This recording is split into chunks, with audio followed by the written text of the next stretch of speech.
a special interest group of the National Story Network. Today we are joined by Karen Dietz, founder of Just Story It, who is going to present Transforming a Crisis, Practical Business Storytelling. Karen, welcome. Yeah, great. Terrific to have you here and spending some time with us. I was so excited to be here. So thank you for inviting me. Well, you have a great, timely topic, but since I get to co-host today, I get to ask you one of my favorite things, which is a backstory question. When I was doing my homework and listening to your videos and your TED Talks and reading your bio, the word engineer caught my eye. And as somebody who's spent a lot of time with supply chain engineers in that whole area, I know they've taught me a lot. So I want to hear about you being raised by engineers and how that informed your upbringing, your perspective, before we move on to your topic of the day. Sure. So my dad was an engineer, my brother's an engineer, my sister-in-law's an engineer, my husband's an engineer. Wow. I'm surrounded by engineers. My mom was a school teacher. She was my lifeline, right? But you know, I also came from a family from that, you know, upper Wisconsin, those Minnesota, Wisconsin Lutherans that are so tight-lipped and never say much of anything. Okay. So engineers and that kind of, you know, cultural background. Mm-hmm. And basically, my family didn't tell stories very much. Mm-hmm. And so storytelling just wasn't part of, you know, a natural thing for me. And then I went into academics, and then I really learned to be really, really, really boring. Okay. And as a folklorist, we studied stories and storytelling, but really from an academic perspective. So how to collect stories, how to diagram them, how to preserve them, how to, you know, type them, put taxonomies together, all that boring stuff. So I never really was interested in storytelling at that point in my life. It wasn't until I got to experience real life storytelling from a Native American Indian who kept, you know, all the sacred stories for his tribe. And his name was Ron Evans. And he came down to the National Storytelling Festival, I think year number 5, and just really made an impact. And he certainly made an impact on me. So anyway, over the years, I've had to learn how to become a storyteller. And so I always say to all of my engineers who I do work with in the corporate world, if I can do it, they can do it, right? And they taught you a process, because you don't spend much time with engineers without knowing you always need to show them you have a process in mind. Right, right. It helps. They're the best learning experience I ever had, and had the best time about change management when I worked with engineers. They taught me a lot. Right. All right, it's all yours now. Take it away. Right. Great. So we're going to talk about transformational storytelling through a time of crisis. You know, what that is and how to do it. Because I tell you, in my world, particularly working with engineers, as you said, Jules, it's got to have a process. You got to, you know, get very practical. And so that's what we're going to do today. Now, I was asked to do this topic because, well, I guess a few weeks ago, I don't even remember who it was, somebody out there in the world sent me an email, like one of those newsletter blasts, and it was like, oh, here are things leaders need to say, you know, during this time. And I read it, and I'm kind of going, I don't know anything about what you just said. I mean, it wasn't, I don't know anything about it. It was like, I can't even get my head wrapped around what you just said. There's nothing practical here, right? And so then Artem, a couple days later, said, Karen, do you want to do this for the SIO SIG? And I go, gosh, yes. Okay, so let's do it. So here we are. So I'm going to share my screen, and the host has disabled attendee screen sharing. So can the host enable that?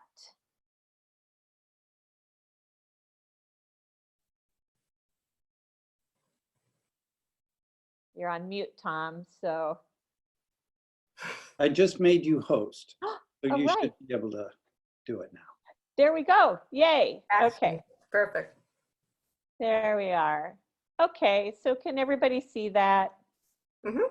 Yes, Okay, perfect. good. Okay, good. All right. So here we are. Transformational communication for all of us, right? It's a toolkit, you know, sort of to how to get through this time of crisis and talk about the kind of stories we need to hear. So, you know, let's just go through just so we're all on the same page, right? Today, people are experiencing a lot of uncertainty, fear, ambiguity, confusion, or maybe like me, cabin fever, right?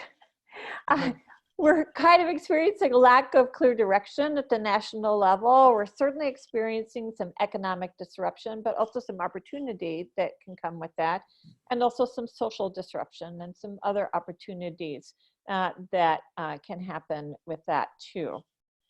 So what people really need from all of us right now, particularly us business storytellers, is hope, reassurance, and trust.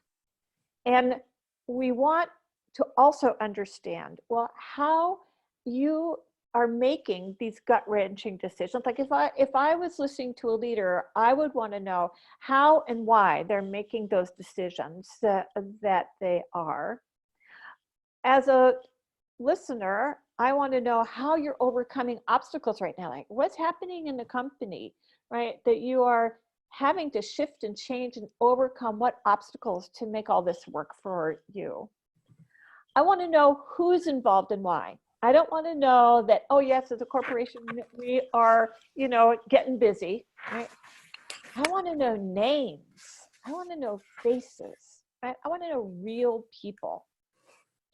I want to know how you and your company is living your vision or your purpose these days. How is that vision or purpose guiding your decision making? Because, you know, during these times, we also need to feel as if we're part of something bigger. And your vision is part of that, right? It allows that to happen. And then we also want to hear experiences of how you and your staff are working together right now. You know, what's stable, what's going on, what's right, the challenges you've overcome. And when I say you can think about it personally in your own business, right? You can think about helping clients with their businesses. So, you know, you can change the context or the pronouns, right? To fit how you want to look through, the lens you want to look through this material with. We also want to experience the ways you're helping clients and vendors and the results they have achieved because you've helped them. And I do love this quote, you know, a leader is a dealer in hope, from Napoleon Bonaparte. And I think that those are very good words to keep in mind these days. So here are the things that we're going to talk about today. Why stories right now, what we really need right now. I'm going to go over 2 transformational communication models to use. One is the role of vision. The other one is the right story at the right time. And then I'm going to talk about 3 proven methodologies that I bet you already do, right?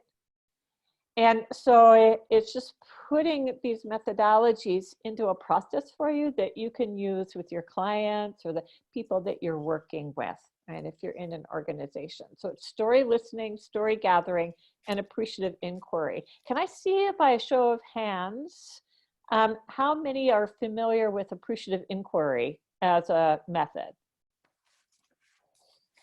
Okay, we've got some who don't. No, that's okay. We're going to talk about it here. The results you can expect, action steps to take, and then I'll leave you with the final thought. And then we can handle any questions as they pop up. So let's get going. So why stories, why now? Well, here's a little bit of the neuroscience. You know, whenever we feel uncertain, whenever we feel a little scared, whenever we feel that we don't know what's going on, right? It immediately activates the amygdala, which is at the bottom of our brain here. It's sort of the emotional center of the brain. And it's where, when that is activated, we go into freeze, fight, or flight. Mm-hmm. And this is also the place where it's easy to create distrust. And the triggers to the amygdala is fear, uncertainty, ambiguity, and confusion, of which we have plenty, right? And with our news these days and the economy, the pandemic, this is where we get pulled to a lot, right? But what you have to know is that when the amygdala is triggered, it also shuts down the ability to connect really well to our prefrontal cortex, which is the executive decision. This is where we have our highest thinking, right? Where we are able to solve problems, come up with creative solutions. And so what we have to do is realize what might be happening for us, right, these days at an emotional and at a brain level. And we need to spend more time, right, triggering the prefrontal cortex, and which is where we need to be. And what does that? Stories. Mm-hmm. And there's plenty of neuroscience that shows that this is true. And when we're able to get there, then we feel safe. We can have conversations that are co-created, like all great stories are. We get to help create a shared reality, right, by the stories that we share, and it expands our higher brain centers. So the more we can move into the prefrontal cortex, the more that grows, right? So we need to feed ourselves, right? Great stories during these times. We need to tell them, we need to listen to them. And I think there are huge opportunities today to work on that with companies, because the communications that I'm seeing from companies these days, they're not really helping the prefrontal cortex. They're not really sharing the kinds of stories that we need to hear. So that's why I say this is an opportunity for us, a place where we can really step in. Mm-hmm. A good point is if I see another bulletin from another company come across my email, I think I'm about ready to throw up. Right? These are bulletins full of business speak, right? So what we really need are the humanized Mm-hmm. newsletters, right? So you need to show up, whoever the writer is, if it's from some person in the company, that would be ideal, right? Be human, right? Drop the corporate speak, share in your own conversational voice, get real, be authentic, and get personal. Share your experiences, Mm-hmm. share what's happening, share your reactions, share your decisions, share your vision, right? Be human. And humanize others, right? Because we know as storytellers, we relate to names and images of real people. Mm-hmm. Not, oh, yes, it's a company, we are doing this. Well, I want to know about the who is in the company doing that, Mm-hmm. right? So shared names of real people so listeners can connect. So stories that build hope and reassurance and trust are stories of the decisions that are being made, the decisions you are being made. You, your staff, taking extraordinary steps. Stories of vendors or clients overcoming challenges because you're helping them.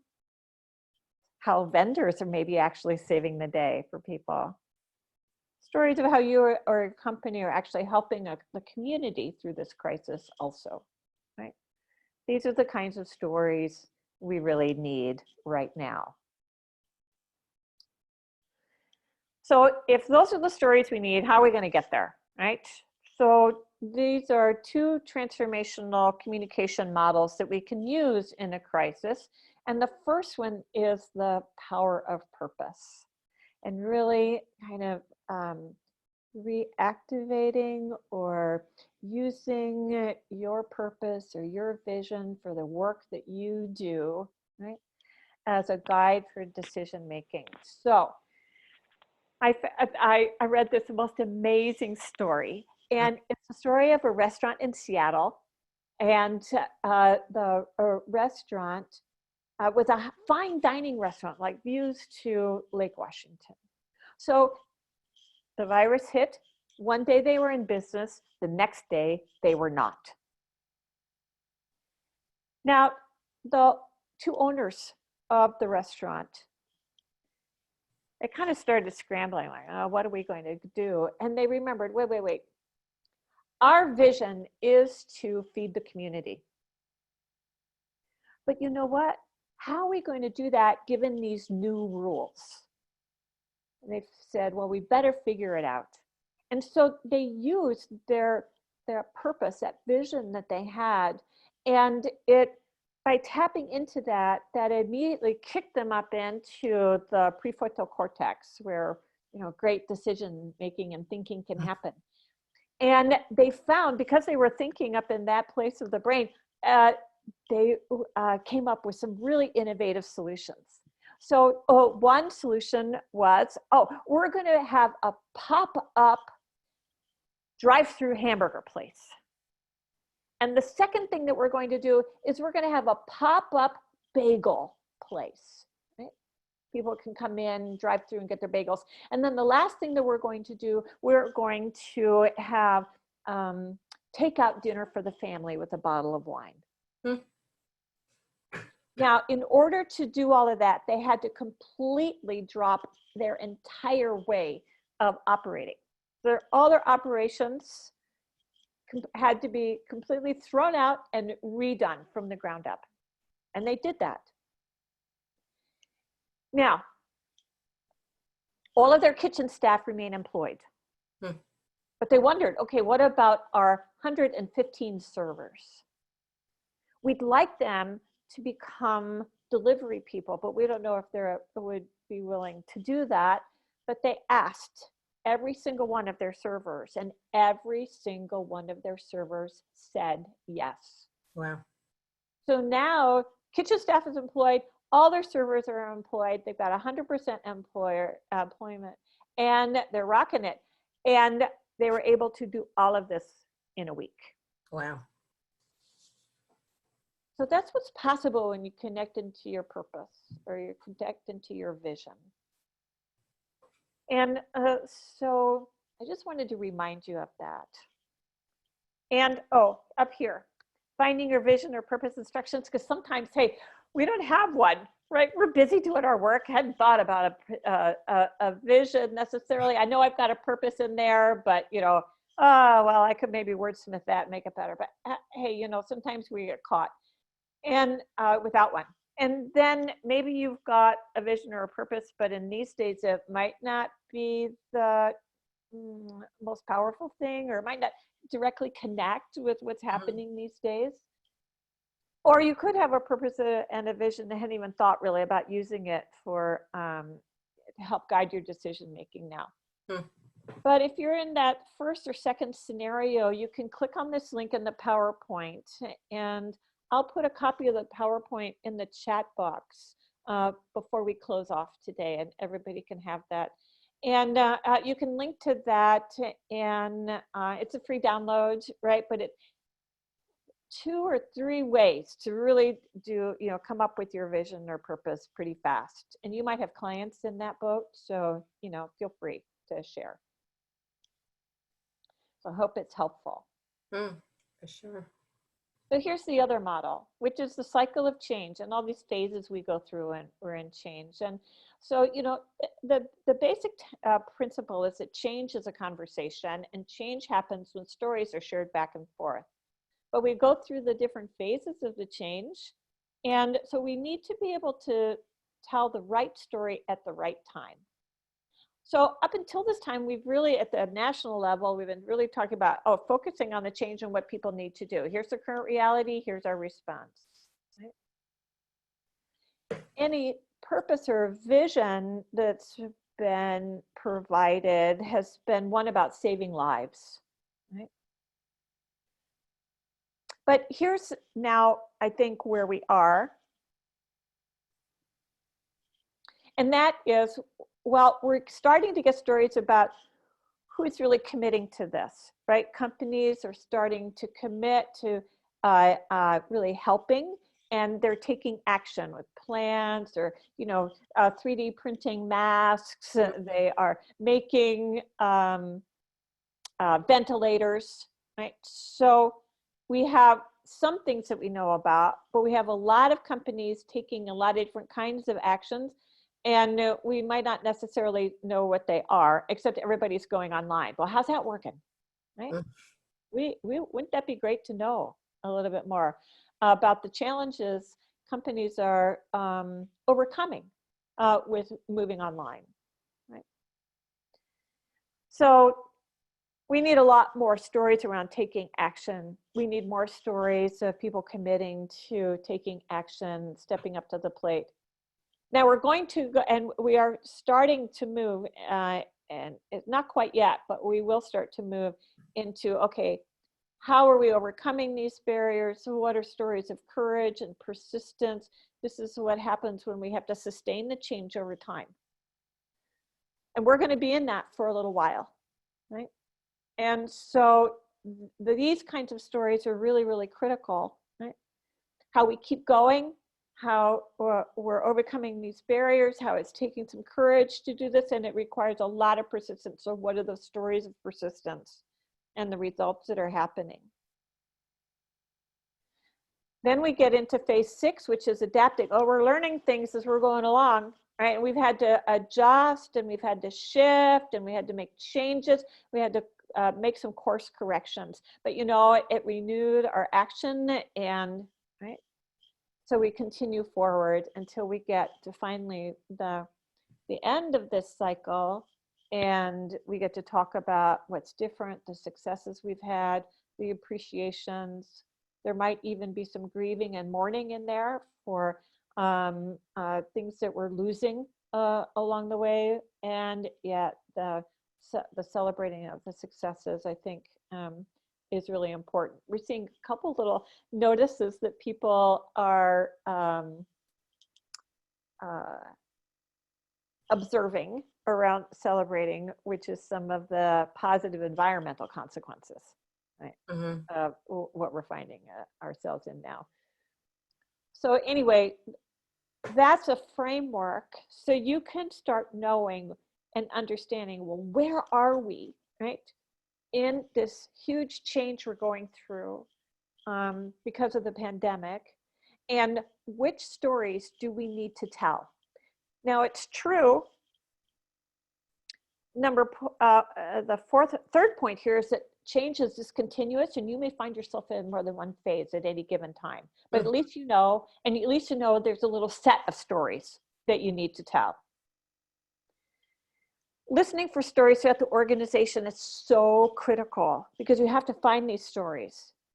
And when you are able to listen to those stories, you do create connection and trust and shared realities. So we think right now in this time of crisis, we need to be telling stories, but actually we need to be listening far more for these stories than the telling. Now it gets balanced, right, between telling and listening, but we need a lot more listening.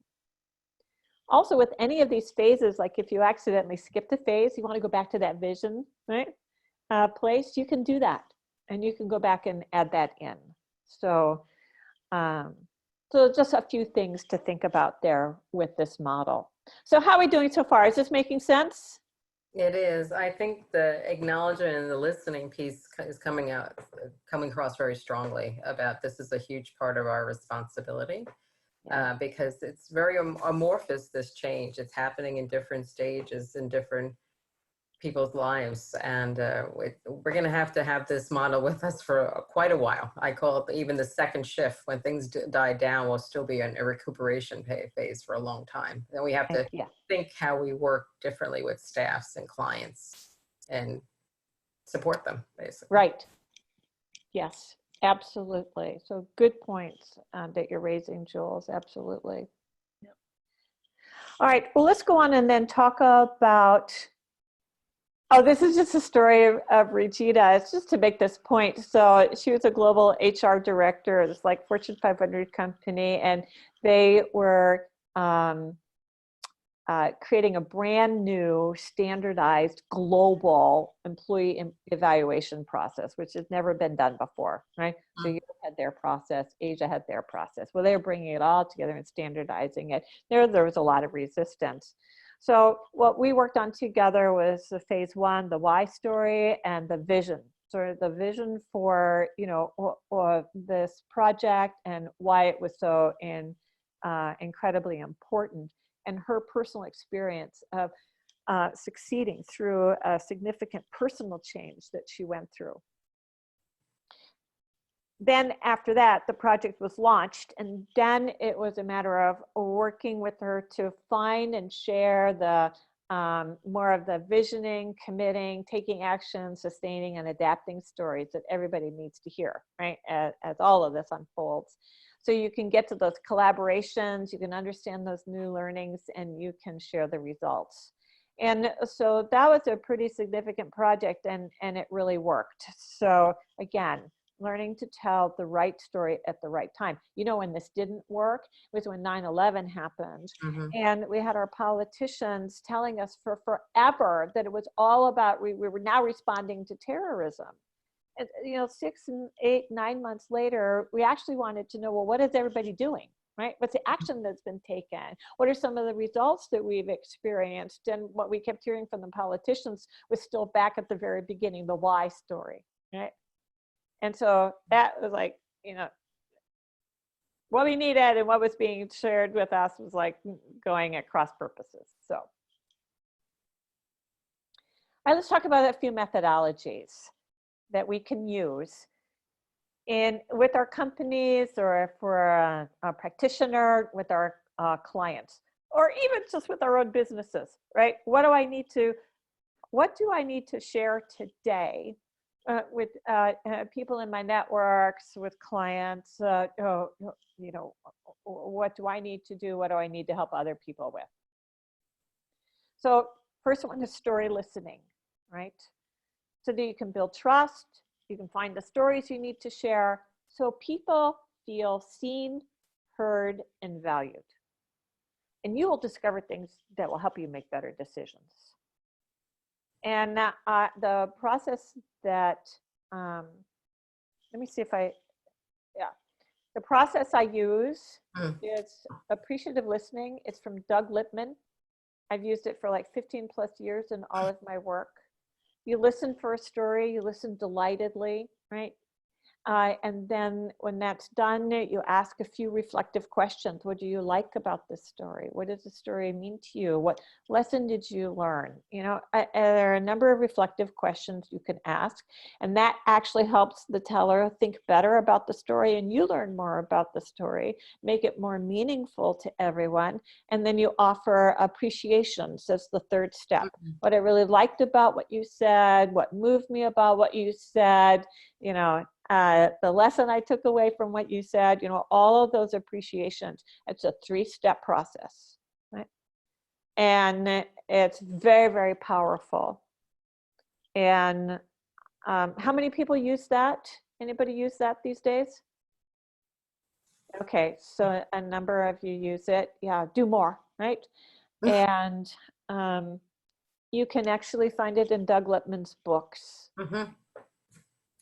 So I've used it with people and conferences with 200 plus people in the room, and they all share a story using that 3-step process. And I have people come up to me afterwards and say, Karen, I can't wait to introduce you to my long lost brother I never knew I had, right?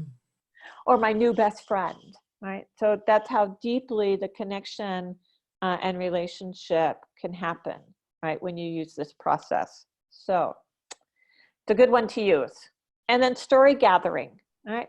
This is where you get a group of people together and you decide, okay, I want to hear stories about X. And this is a way to collect a lot of stories from people on a particular topic. And the first thing you need to do, though, is if you want to find out or hear stories about X, you have to have a little story about X to share them, to prime the pump. Right?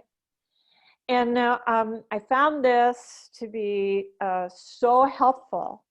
Instead of asking people, oh, tell me a story about, you know, an experience you had, right, on your last cruise. No, we really wanted to know, tell me about the time when the staff did something extraordinary on a cruise you were on. And then you say, for example, we heard a story about blah, blah, blah, blah, blah, blah, blah, blah. And you share that story, and then they're off like a rocket and you can't shut them up, right? Which is exactly what you want. Right? And you're recording the session. And it's another way for people to feel seen, heard, and valued. And the same results happen for story gathering as with story listening, but you hear a whole body of stories that then you can share with permission, afterwards. So, and then the last one is appreciative inquiry. Now, appreciative inquiry, for those of you who don't know about this, it's a formalized, structured process for listening to stories and then being able to gather the best ideas out of those stories. And you use an interview guide, and you use the same guide for each person that you interview. So that way you have all the results, worked out, and it's easy to read your notes and using that same guide across all the interviews and quickly understand what needs to happen next. So it's a great little process. It's really focused on what's working and inquires about ways to create, some positive change. It really taps into the best of people, and it generates co-created solutions. So people then feel like they're more in control, and they are making a contribution in chaotic and uncertain environments. So that is like perfect for today. It's a perfect methodology for today. And if you click on the link for that I gave you for the 3 ways to quickly craft your purpose or your vision, there's another one on there, which is a sample interview guide. Yeah, here it is again. Use the sample interview guide. So you can conduct the appreciative inquiry with large or small staff or customers, right? You can do it one-on-one. You can do it with a small group. I prefer one-on-one. And you don't need that many, right? To have a creative solution pop through, you don't have to do any more than 10, right? So, and if you're an entrepreneur or solopreneur, you can use it also. And I gave you a sample guide. You can change that language to fit whatever you need the topic to be. And then here you'll have a whole nother body of stories to work with. Plus, this is the way to pop through some creative solutions to any challenges that you're having through this time of the pandemic. Thank you, that's wonderful. And here are the different topics that you can inquire about during this time, right? What past experiences you've had around being hopeful, and when you were inspired by hope, living values through a change and how that happened and how that helped you, and vision and the innovation to pivot. And so these are all different topics, and you can read through these, on your own and probably generate some more ideas on top of what I've just given you here.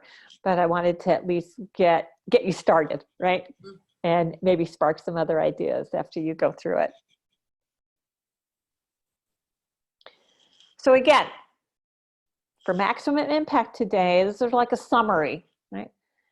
We need stories of hope, right? And about what other people and companies have done so that we can be inspired and have hope. The authentic personal story behind decisions you're making. Stories of creative solutions you're coming up with. Stories of barriers and challenges you're overcoming. How your personal or company vision is how you're living that today during a time of new rules. Right? Stories of reassurance. Yes, we've survived hard times like this before, and we will again this time. Right? Stories of working together, how staff and clients or vendors are coming together to work together to overcome these challenges and work in new ways, and all the things that are going right with these changes. Mm-hmm. Stories of helping others. How you, the staff, your vendors, your clients, you're all helping the community through this crisis. And what this means to your personal values, right? Mm-hmm. Personal values or your company values. How through this crisis are they being lived today? What's new, what's different? So that's a summary of the stories. How are we doing so far? We're doing well. We're all fascinated, so we're quiet, which is. Well, we're almost done. We're going to open it up to questions and discussion. Absolutely. So, Absolutely. here's a little worksheet for you. Right. Mm-hmm. What stories do I have that I want to polish that are relevant for these days, knowing now that I know what people really need to be hearing? What stories do I need to listen to? And what stories do I need to find and collect? And I'm on a finding and collecting mission.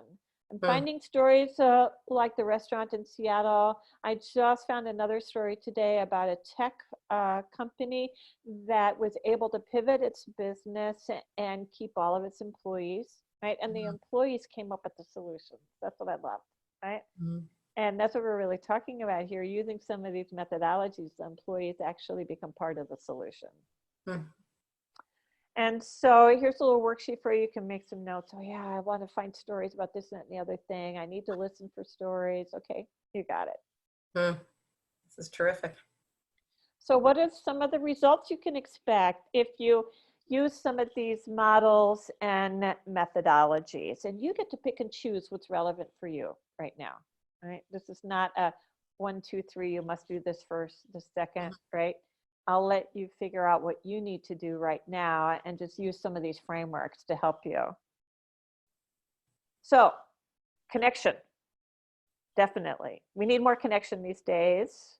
Mm-hmm. And even if we can't connect physically, we have other kinds of connections that we can activate. We can calm the amygdala and activate the executive function, that prefrontal cortex where our higher decision making can be. We can co-create possibilities with people by sharing our stories. And I've shared that restaurant story, I can't tell you to how many colleagues. And it's just been a natural thing. We've just been having conversations like, oh yeah, I heard about blah, blah, blah, blah. And they go, oh God, that's really, you reminded me, oh, that's really great. And I go, yeah, I think I reminded myself too. That there's something that I could do here too. It inspired. This story inspired me in some ways. So you co-create then the possibilities, even in these just very simple conversations that can be so meaningful and so helpful to us during these times. Alignment. Yeah, okay. I know what we need to do, right? Engagement, because you're asking people to engage with you in coming up with creative solutions or finding ways through this constraints that we live in today, or you're swapping stories back and forth of ways you're managing, right? And so all of that is engagement. Inspiration, right? Oh yeah, that's a great story. I feel better because of that. It gives me hope, gives me reassurance, and it gives me trust. So those are some of the impacts, and I tell you what's not to like about any of those. So here are action steps. Reach out. Now, I'll tell you, I woke up, maybe it was about 10 days ago now. I'm losing sense of time. But I was having trouble sleeping, and I woke up really early with my brain was just on fire. And I knew I needed to reach out to as many people as I possibly could, particularly my colleagues, my clients, my networks. I didn't know why I needed to do it. I just knew I needed to do it. So I got busy, and I spent the next days, sending out emails, how are you? I've been thinking about you. Tell me what's going on. Send me an email, call. Let's hop on a Zoom call and share with me. Let's talk about things that are going on. And God, I think I must have sent about 80 emails out to people all over the globe. And I've had 26 Zoom or phone conversations as a result. Wow. And I've had 34 people send me email updates in return. Now, what that has done for all of us is not only connected with each other, but my personal experience has been, I've been able to stay pretty much in a very heart-centered space. Mm-hmm. And so there are times when, of course, my amygdala gets triggered and I just, I have to take a deep breath and go, oh my God, right? But overall, I've been able to stay, in a really great place. And it's because I've been in conversation and in dialogue with people. And it's always been dialogues that have been uplifting. I've only had 3 conversations that were really dark. Mm-hmm. And 2 people weren't able to, get out of that dark space. And, that's okay. Then the third one, through the conversation, there was a shift. And so that was really good. But that's such a small, tiny amount, Mm-hmm. I'm so hopeful, right? There's such hope in that. So activate, sharing these personal stories, definitely in meetings. And there's a link actually I curated on my curation. My husband, he works remotely, has for decades, but since the pandemic happened, they've been having different kinds of meetings. Mm-hmm. And he came up with one thing to do. Oh, first of all, they've had several meetings where they don't talk about work at all. Mm-hmm. And they just share stories back and forth. And so Tim thought of a number of different stories that people could share. And so he put that out in the meeting. And the rule was somebody's going to go first and gets to pick the story that they want to share. And then the next person, they get to pick who's going to share. And they get to pick what story they're going to share. Wow. And so that was a lot of fun. So he put that together for me and I curated it on my curation, and I'll put in the chat box where that is. Great. So for corporate communications, hey, get real, get human, broadcast these human stories to clients and to the general public. No more bulletins, please. Try spending an hour every day listening to and finding and collecting and sharing stories, no matter where you are. And use these models and technologies if you find them helpful. The results can happen pretty fast, and it often has a snowball effect. So, basically, my last word is get ready. I know. Well, thank you. That whole humanize the connection is so important, and creating some space to feed your own soul during the day, so we're able to give back. So I think that is important. And it doesn't mean big stories. It could be a little snippet of something. And the fact that you're connecting with people and saying, I took the time to find you out there in cyberspace and you were in my thoughts. That acknowledgement can do wonders and really make a difference. I've, on the receiving side, it's happened to me in the past and in the present. So yes, Right. it's a gift. And I am an introvert. So having all these conversations has really been pressing me to the wall. But, I wouldn't have changed anything for the world. Correct. And we need introverts more than ever right now. So final thoughts, we've got about 15 minutes before we have to wrap up. So I'd love to get some questions and answers going, and before we have to part company here. So any thoughts? I hope it wasn't too much of a fire hose for everybody. Not a good process. You're a credit to your engineering group. We have a methodology and something, but a methodology with soul. So all is well. So what about our roles as storytellers right now? And what can we take from this? I'm be interested in hearing from the group here. Mm-hmm. I have a question, Karen. When we're creating trust and calming the amygdala down, Mm-hmm. getting the prefrontal cortex operating, and story is the connector to do that. Mm-hmm. Are there certain ways that we have effective stories that do that? I would, sometimes we use story as almost like a magic word. It's like, oh, we do story, and then that calms us down. But we all know that some people tell a really compelling story that draws us in, and other times people might do what could be described through a definition as story, but it's not so effective.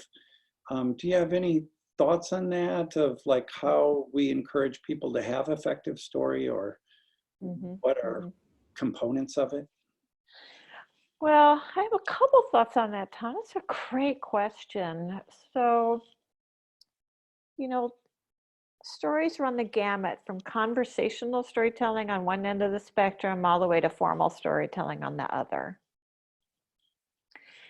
And I think probably what we're finding ourselves more these days doing is conversational telling, right, or sharing. And then when we get more formalized communication from organizations, right, we need it to be more story-like, right, or actual stories, right, instead of what we have been receiving. But I find that in conversational storytelling, if I model really good storytelling, then usually the people I'm in dialogue with pick that up, right? And I notice it doesn't happen all the time, but most of the time, people get better at storytelling. And you're always going to need, I think, for adults, training in storytelling, right? To get really good at it. But I think that there are ways, just being a storyteller and being in conversation with people, that I can have a positive effect, both on the quality of the stories and on the richness of the stories. Like when I teach students or in my workshops, I have people, I think I wrote about this in Storytelling Magazine a couple issues ago. I have people just listen for a day to try to find all the stories that they can in a day. And they, but the stories that they hear, it has to be a real story, right? So it has to have four points, right? You have to have a setting, characters, stuff happens, and there has to be a point at the end. And what students and my participants tell me is that time and time and time again, they are shocked at how many stories don't have a point that they're listening to. So automatically right there, they start telling stories that have a point. But they've also learned through the reflective questions, through Doug's process of that appreciative listening, that when somebody is telling a story that doesn't have a point, they can ask a few of those reflective questions to have them get to the point, so that becomes a better story. And so I do that all the time, right, with people, and because I want to know, right? But it does also help them. So that kind of goes back to my point about modeling. So I think we have a lot of opportunities around us, right, to help people in telling better stories too. Do you think, I sometimes think that like emotion is a big part of it. Like when somebody really cares about something and then you can see that it's meaningful to them, that increases the connection between teller and listener. Yeah, it does. It does. Karen, you had on your TED Talks, and I encourage everybody to watch it if you haven't, you were talking about the gentleman who collects the tribal stories. And I'm probably paraphrasing it the wrong way, but he says the right stories, he's listening to the right story that needs to be said at that moment. Kind of listen, and it sounds like listening to your gut, and I guess listening to that connection is that happening, because a lot of us come in ready-made. I'm going to use these examples, I'm going to use these stories, and then do a whole pivot and switch in the moment. So can you share a little bit more about that comment that he made that you learned from? Yes. So the way Ron would, his name is Ron Evans, and the way he would tell a story, let's say we were at a storytelling weekend, right? And he was sharing stories with a group of us. He would lean back in his chair and he'd close his eyes and just gotta wait. It would be waiting. It would be waiting. And then all of a sudden he'd say, oh, that's the story that wants to be told. And then he would tell that. So what he was doing was deep listening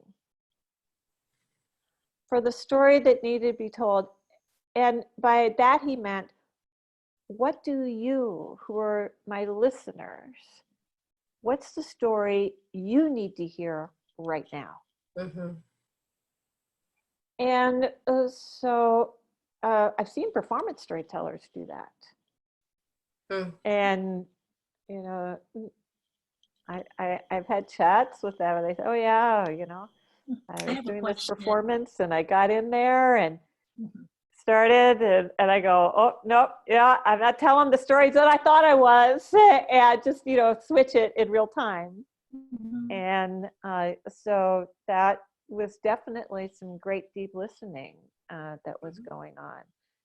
Renee, sorry. Yeah, go ahead, Renee. Yeah, thank you. So if I may, so listening, so they're not listening to a conversation or anything. It's just a silent room as he's listening for the story to be told. Is that what you're saying? Or yeah, people around him? So we would be there. He's the storyteller. We're there as his audience, his listeners. And he leans back and he closes his eyes and he's searching inside for the story that we need to hear next. Now he carried 1,000 some stories in him. And in his worldview, in his culture, in the way he operates, those stories are living, breathing beings that live inside of him. And so he's going in and he's asking all of these stories, okay, which one of you wants to be told next? Right? Which one does this audience really need to hear next? Right? And so I can't tell you his exact thinking process inside, right, or how that happens, that he knows, that knowing. You know, I don't know how he got to that knowing, but he created the space for that knowing to happen. And now sometimes it would happen really fast. Sometimes we'd hang out there for a minute and a half while he was kind of cogitating and consulting with his stories about which one to tell. But what I've noticed for myself is that if I'm paying attention, right, a different story will come to me than the one I thought that person might want to hear, or the story that I've told before comes out in a completely different way. And that's, both of those experiences are the result of deep listening, I think. Correct. So does that help? Yep. Any other, we have time, I think, for one question more before we move forward. Anyone? Renee? Kristen, were you trying? I don't have a question. Okay. I just want to say thank you. I took notes here, and I will look for Doug Littman and find out what I can about this appreciative listening and just the various things that you said, the change cycle in the 7 phases, and then the various kinds of things that stories can do, you know, or the topics of stories. So I just found that very interesting. And certainly in this day and time, I can see a purpose for every single one of those categories you named. Oh, great. So thank you. Thank you for that. You're welcome. Allison, thank you for Do you joining have us. access to your PowerPoint? Yes, I just am loading that right now into the chat box. Oh, great. And Oh, so I think, Tom, does the check get sent out afterwards, or is there a way you can download that and send it out to people or some way? we got it. I think people who would want it right now can get it. In case you haven't, you can go down to the bottom of your doc, hit chat, which opens up the chat link. And then you'll see Karen's SIO SIG talk, and you can download it right now. Yeah, great. We typically don't send out the chat link, Okay. but we do have your slides, and we could put that in the next newsletter. Be wonderful. Thank you. That's very generous. That's good. Thank you. Absolutely. Allison, did you have? Yeah, sure. Thank you. I'm so happy to see you. Thank you so much for sharing today. This has been really wonderful. You're seeing my 11-year-old behind me. Yeah. Yep, we're all home all the time. I had 2 things I wanted to ask. One, you had mentioned, I think it was the 3 steps. It was one of the ones from Doug Littman, and I'm sorry, I'm trying to find it. It wasn't on the slide, but you talked about it while you were doing the slide. Maybe it was. Right. Was it the story listening, the story gathering, and then the appreciative inquiry? Mm-hmm. Yes, the story listening piece, which is Doug Littman's process of listening to a story just delightedly without any agenda. Right. And then after the storyteller is done, asking a few reflective questions. Okay. What did you like about that story? What did it mean to you? What decision did you make based on that story? What did you learn from that story? Those kinds of questions, not information questions like, what was the name of that person again? So the audience or whoever it is asks the teller. Yeah, the listener gets to ask that. And then the 3rd step is offer appreciations of everything that you just heard, all the things that you liked. I love that.